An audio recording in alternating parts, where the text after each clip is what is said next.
छत्रपती संभाजी महाराजांच्या बलिदानाचा इतिहास जेव्हा पडद्यावर किंवा भाषणांमधून येतो तेव्हाच औरंगजेबाच्या कबरीचा मुद्दा ऐरणीवर येतो। छत्रपती संभाजीनगरमधून औरंगजेबाची कबर हटवण्याची अनेकदा मागणी होते, मात्र ही मागणी फक्त जेव्हा चित्रपट येतो किंवा छत्रपती संभाजी महाराजांची जयंती येते तेव्हाच का होते? इतर वेळी छत्रपती संभाजी महाराजांबाबत कुणीही बोलताना का दिसत नाही? असे काही प्रश्न आता उपस्थित होत आहेत। आज धर्मवीर छत्रपती संभाजी महाराजांची जयंती। त्यांचा जन्म 14 मे 1657 रोजी पुरंदर किल्ल्यावर झाला होता। त्यांनी आपल्या अल्पशा कारकिर्दीत सुमारे 120 युद्ध लढली आणि एकही युद्ध हरलं नाही असं म्हटलं जातं। छत्रपती संभाजी महाराजांचा इतिहास आणि औरंगजेबाची कबर यावरून राज्यात वारंवार तणावाचं वातावरण पाहायला मिळतं। विशेषतः जेव्हा संभाजी महाराजांच्या शौर्यावर आधारित एखादा भव्य चित्रपट येतो किंवा निवडणुका जवळ येतात तेव्हाच कबर हटवा ही मागणी जोर धरते। इतर वेळी मात्र याच कबरीवर राजकीय नेते नतमस्तक होताना दिसतात, ज्यामुळे सामान्य जनतेमध्ये संभ्रमाचं आणि संतापाचं वातावरण निर्माण होतं। छत्रपती संभाजी महाराजांनी स्वराज्यासाठी आणि धर्मासाठी सोसलेले हाल हा मराठी मनाचा सर्वात हळवा कोपरा। औरंगजेबानं ज्या क्रूरतेनं महाराजांची हत्या केली तो इतिहास आजही अंगावर शहारे आणतो। जेव्हा एखाद्या चित्रपटाच्या माध्यमातून हा इतिहास दृश्य स्वरूपात समोर येतो तेव्हा जनमानसात औरंगजेबाबद्दल तीव्र संताप उसळणं स्वाभाविक असतं।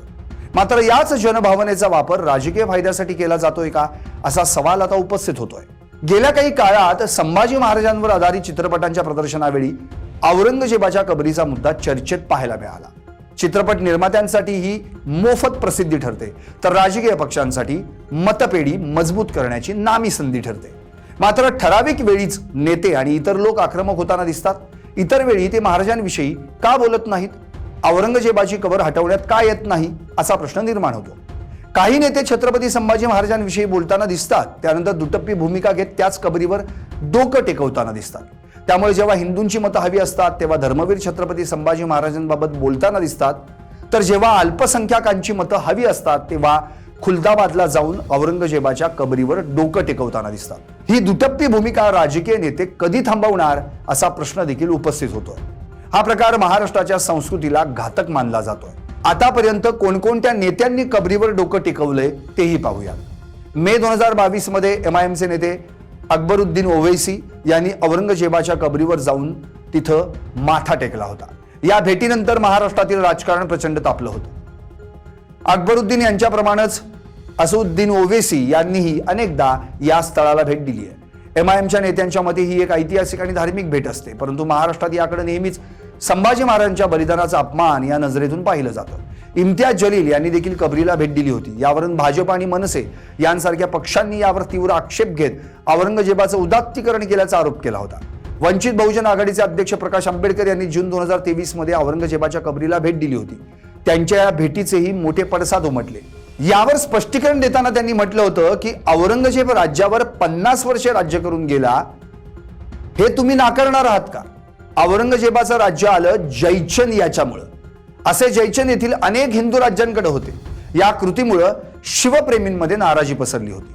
महाराष्ट्रातील जनतेची स्पष्ट भावना आहे की ज्या औरंगजेबानं महाराष्ट्राची माती अपवित्र करण्याचा प्रयत्न केला आणि छत्रपतींचा अमानवीय छळ केला त्याचं उदात्तीकरण महाराष्ट्रात होऊ नये। मात्र ही मागणी केवळ आंदोलनापुरती किंवा चित्रपटापुरती मर्यादित न राहता त्यावर ठोस धोरण असावं अशी अपेक्षा व्यक्त केली जाते। परंतु औरंगजेबाची कबर ही भारतीय पुरातत्व विभागाच्या अंतर्गत येते। भारताच्या कायद्यानुसार जी स्मारक किंवा वास्तू 100 वर्षांहून अधिक जुन्या आहेत त्यांना ऐतिहासिक वारसा मानलं जातं। अशा वास्तूंना संरक्षण देणं हे केंद्र सरकारचं कायदेशीर कर्तव्य ठरतं। या कायद्यानुसार कोणत्याही ऐतिहासिक वास्तूचं नुकसान करणं किंवा ती तिथून हटवणं हा गुन्हा ठरतो। औरंगजेबाची कबर हटवल्यास दंगली होण्याची शक्यता आहे। या दोन्ही कारणांवरून औरंगजेबाची कबर महाराष्ट्रातून हटवली जात नाही।